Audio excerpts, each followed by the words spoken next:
This is Erika Casab from Small Robot Studio, and today I want to show you storytelling through shapes in character design. The goal of character design is to tell a story without a dialogue telling me what I'm looking at. Part of this story is told by the body language. The expression also plays a role, but in this video I want to speak about the role of shapes. Before we start, I want to remind you that our Patreon supporters get access to behind-the-scenes materials, a PDF version of this video, and homework exercises to practice. Check for the links in the description below.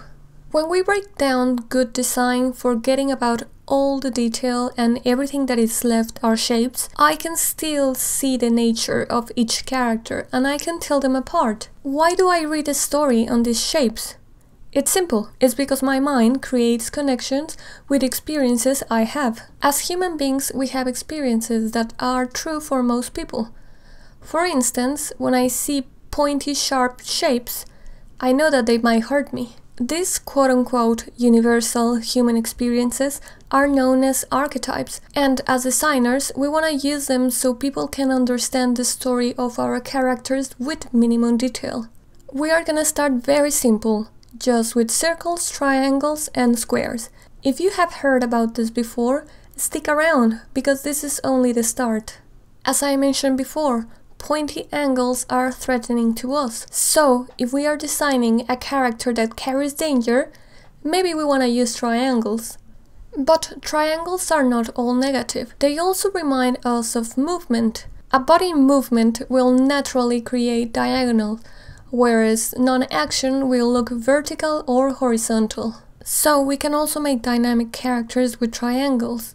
And if you want to take away this threatening quality, just baby-proof all these angles, making them rounder. And speaking of baby-proof, there is nothing more friendly than a circle with no angles at all. So, by opposition to triangles, circles are friendly. If we compare babies against adults, babies are rounder.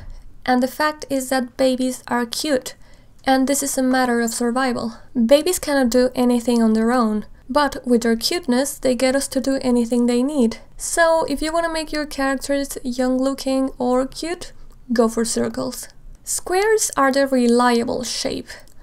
I can easily stand on the square, and it would be a bit more difficult to do it on a circle or a triangle. Buildings are square because we want them to be stable and protective. Characters with square shapes will share those qualities. And squares can also be kind of stubborn because they don't move at all, they don't change.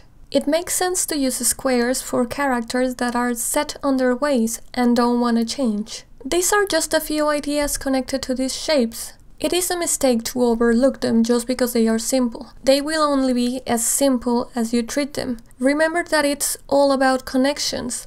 What do these shapes remind you of? If you really want to go more complex, then we can study Walt Stanchfield in his book Drawn to Life, where he presents a lot more design archetypes. So why are these words related to these images?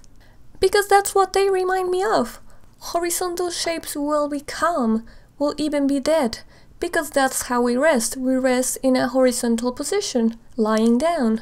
Verticals will carry dignity and authority, because they remind us of someone with a very straight posture, or maybe a watchtower. The combination of both, well, that's the ingredients for squares, which we already discussed.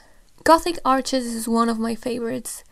Gothic architecture was the tallest in its time. Their goal was to make churches so high that they would be closer to God and they would intimidate you and remind you how small you are. So if we use Gothic arches in our designs, they will carry some of these qualities. If my diagonals are disconnected and intersecting each other, they will remind me of conflict, like a sword battle. But if these diagonals are connected, it's no longer a conflict. They remind me of a manic path with sudden changes, like a fly. In contrast, flowing curves or waves will be graceful, unless we include some sharp angles, and then it will remind me of fire, frantic and menacing. And if we go to the other extreme, losing most of the tension, our lines will look tired or kind of lazy. This is what it's known as a gripping line. Again, the point of this is using these archetypes to remind you of some sort of experience. Stanchfield outlines even more of this.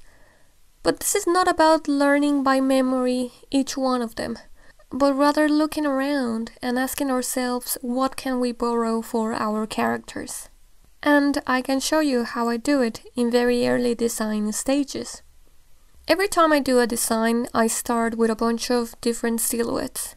I forget about detail. All I care about is the body language, the gesture, which we will talk about in some other video, and the shapes. The reason why I don't work with detail at this stage is because it will make me lose time. I want my ideas to flow. If I stop to draw eyes or noses, by the time that I'm done, my ideas are gonna be gone. So, looking at all these different silhouettes, how do I choose one the best? I could go for the nicest or the coolest, but I want to tell a story, so I'm gonna choose the ones that do a better job at this. These characters are Dr. Gregory House and Dr. Lisa Cuddy from the TV series House MD. My intention is not just to achieve likeness with the actors, but to tell their complex stories. House is a brilliant doctor, a genius. This is why he has a big head. But he is not nice at all. He's quite arrogant and sometimes even aggressive, for which I use sharp angles along his design. His chest includes Gothic arches, because people admire him. He is contemplated with aspiration and awe. Let's not forget that he lives in pain because of a leg injury. So I made his legs quite thin in comparison to the rest of his body. His neck and shoulders also carry this pain, which is why they are sloping down. Overall, his body follows a gripping line. He's fatigued by this pain.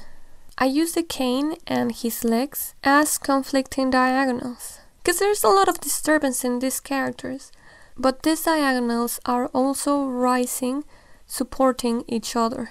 It is a bit unstable. Now, Dr. Lisa Cuddy. She is the Dean of Medicine, the boss of house, the boss of everyone. So she is a tall vertical, like a watchtower, that knows everything that's going on in her kingdom. She is a woman of power, proud of her position, for which her straight shoulders and triangle torso puff up with pride. She has a square head because she has to be stubborn in order to deal with the other stubborn one. She is not to mess with, for which she has firehead. But she can also be quite amiable, for which this square head is concealed underneath a soft hair shape. Note how the angles on her design are rounded, making her more amiable as well. Contrasting both characters, Lisa Cuddy cannot have thin legs, because that would defeat the purpose of House's thin legs related to his injury.